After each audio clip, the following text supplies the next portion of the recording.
বাবা অনেক শীত। শীত লাগছে তোমার? ঠান্ডা লাগছে? দিদি তোমার কি ঠান্ডা লাগছে? দিদি এটা দাও দেখো। দিদি এই যে দেখো, তোমার কি ঠান্ডা লাগছে?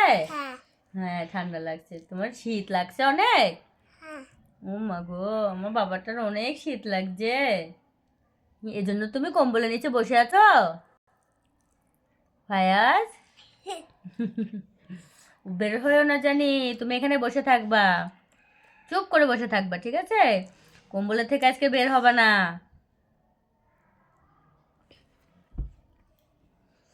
বাবা শীত ঠান্ডা। হুম, হাত বের করো না, এভাবে থাকো। দিদি দিদি এই উইন দিদি উইন দিদি দেখা যায় না।